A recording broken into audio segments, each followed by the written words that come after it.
بسم اللہ الرحمن الرحیم۔ السلام علیکم۔ میں اپنی زندگی میں بہت سی عورتوں سے مل چکا تھا۔ سچ پوچھئے تو مجھے اب لڑکیوں میں کوئی دلچسپی نہیں تھی۔ میں صرف انہیں اپنی تفریح کا ایک سامان سمجھتا تھا، مگر جب اماں کو میری ان حرکتوں کا علم ہوا تو وہ میرے سر ہو گئیں۔ بولیں، بیٹے عادل، میں تیری شادی کر کے رہوں گی۔ میں نے کہا، ماں، میں ابھی اس جھنجھٹ میں نہیں پڑنا چاہتا۔ آپ تو جانتی ہیں اپنا کاروبار سیٹ کر کے اپنی پسند کی شادی کروں گا۔ مگر اماں کہنے لگیں کہ اگر تو نے شادی نہ کی تو میرا مرا ہوا چہرہ دیکھے گا۔ اماں کی ایسی باتوں میں آ کر مجھے شادی کے لیے ہاں کہنا ہی پڑی، مگر میں نے اماں سے صاف کہہ دیا کہ میں ایسی لڑکی کو ہرگز اپنی زندگی میں شامل نہیں کروں گا جسے اٹھنے بیٹھنے کی اور فیشن کی تمیز نہ ہو۔ لڑکی کسی ماڈل سے کم نہیں ہونی چاہیے، ورنہ میں عین وقت پر انکار کر دوں گا، پھر مجھ سے گلہ مت کیجیے گا۔ اماں بیچاری میری بات سن کر ہونک رہ گئیں، لیکن میری بات مانے بنا چارہ بھی نہیں تھا۔ میں کوئی عام خاص لڑکی پسند کرتا یہ ممکن نہیں تھا، اور میں جانتا تھا کہ اماں کو میرے سٹینڈرڈ کی لڑکی آس پاس تو کہیں نہیں ملے گی۔ کم از کم اس سب کھیل میں بھی 1 سال اور لگ جائے گا اور میں اپنی آزادی خوب کھل کر انجوائے کروں گا۔ مگر میری بات غلط ثابت ہوئی۔ ایک دن اماں نے مجھے اطلاع دی کہ شام کو تمہیں دیکھنے کے لیے لڑکی والے آ رہے ہیں۔ لڑکی انتہائی خوبصورت ہے، تم دیکھو گے تو دیکھتے رہ جاؤ گے۔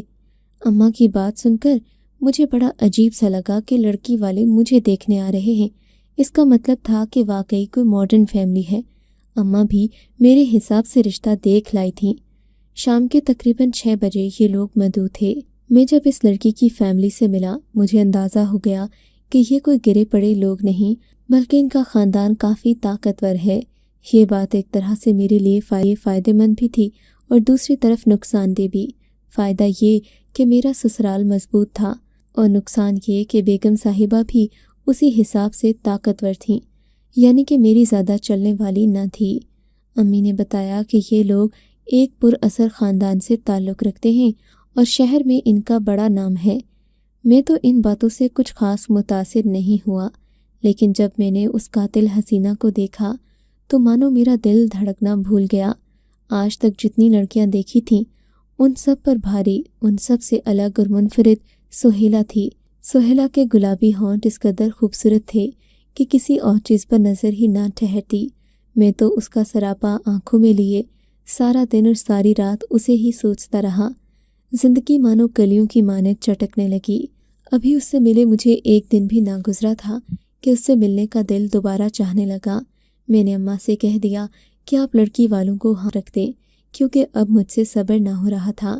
سہیلا کے بغیر ایک ایک لمحہ کاٹنا مشکل ہو رہا تھا۔ اماں میری بےتابی دیکھ کر بڑی خوش تھیں کہ مجھے ان کی پسند کی ہوئی لڑکی پسند آ گئی۔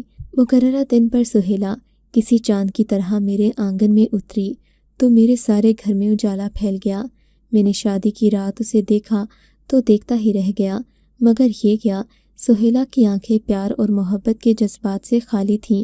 اس کی آنکھیں، اس کا چہرہ بتا رہا تھا کہ وہ اس رشتے سے خوش نہیں ہے، مگر اس نے اپنے چہرے پر مسکراہٹ سجائی ہوئی تھی۔ اس کا یہ پھیکا پھیکا لہجہ دیکھ کر میرا دل نہ چاہا کہ میں اس سے مزید باتیں کروں۔ میرا تو خیال تھا کہ اس قدر ہینڈسم دولہا پا کر وہ بھی خوشی سے پھولے نہ سما رہی ہوگی، مگر سہیلا کے تیور بالکل پھیکے تھے۔ خیر، میں تو مرد تھا۔ میں نے ہمت کی اور بات کو آگے بڑھانے کی کوشش کی، مگر دوسری طرف سے بالکل مکمل سرد مہری تھی۔ وہ کسی قسم کا جواب نہیں دے رہی تھی۔ مجھے سخت مایوسی ہوئی۔ میں بھی منتیں کرنے والا نہیں تھا، چاہے وہ لاکھوں میں ایک سہی۔ میں بھی کسی سے کم نہ تھا۔ میں کروٹ بدل کر سو گیا، سوچنے لگا کہ میڈم کا دماغ 1-2 دن میں درست ہو جائے گا، مگر میں غلط تھا۔ وہ تو مجھ سے کچھ نہ بولی، میری بےتابیاں بڑھنے لگیں۔ اب سہیلا سے بات کرنا لازم تھا، ورنہ سراسر نقصان میرا ہی ہوتا۔ وہ تو اس سب کھیل سے بڑا خوش تھی کہ مجھے ستا بھی رہی ہے اور میں اس سے بات بھی نہیں کر پا رہا۔